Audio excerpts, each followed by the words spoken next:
ये सोचकर हम हर बार भर देते हैं और अपने माता पिता भी हमें प्रेशराइज करते हैं। देख देख उनका बच्चा हो गया, एक में नहीं 4 में हुआ है, तू क्या करता है?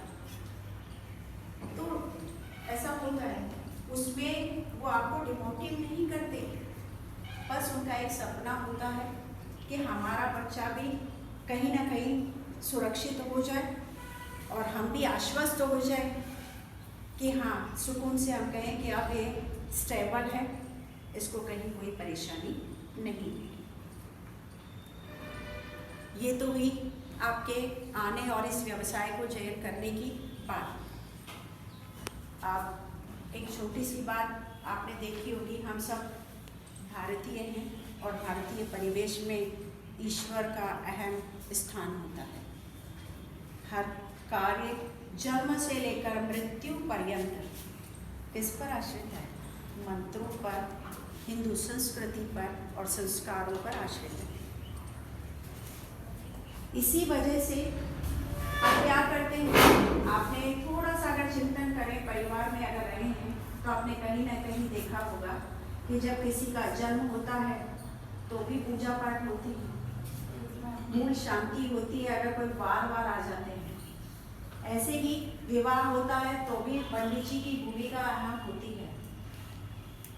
उसके बाद जब मृत्यु होती है, संसार से कूच करने की बारी आती है, तभी भी पंडित की और अंतिम क्रियाओं में भी पूजा पाठ की आवश्यकता होती है। तो यानी ऐसा कोई काम नहीं है जो ईश्वर की आराधना के बिना हमारा पूरा होता।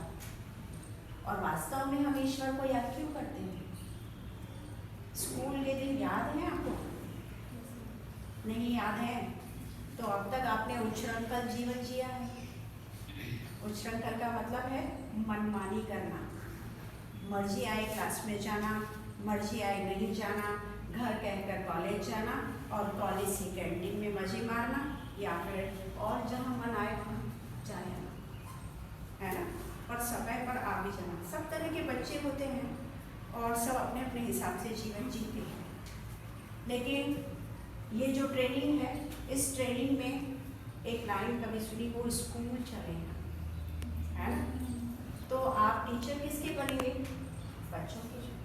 और बच्चों का जीवन व्यवस्थित होता है, टाइम से बंधा होता है, चाहे शिफ्ट कोई सी भी, ठीक है?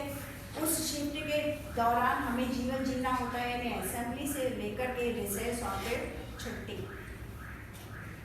वही डिवाइडेशन होता है, नियंत्रित जीवन होता है। तो जब आप वापस नियंत्रित जीवन जीना आरंभ करेंगे, क्योंकि ट्रेनिंग तो इसी बात की है ना, करके सीखो, तो जब स्वयं हम वापस उस प्रक्रिया को नहीं दोहराएंगे, तब तक हम वापस अपने आप को मर्यादित कैसे बनाएंगे? इसलिए अब से हम जब प्रतिदिन आएंगे तो आपका जो ये यहाँ पर लिखा है, ये प्रार्थना सभा की गतिविधि है। ये आपको इसलिए नहीं करनी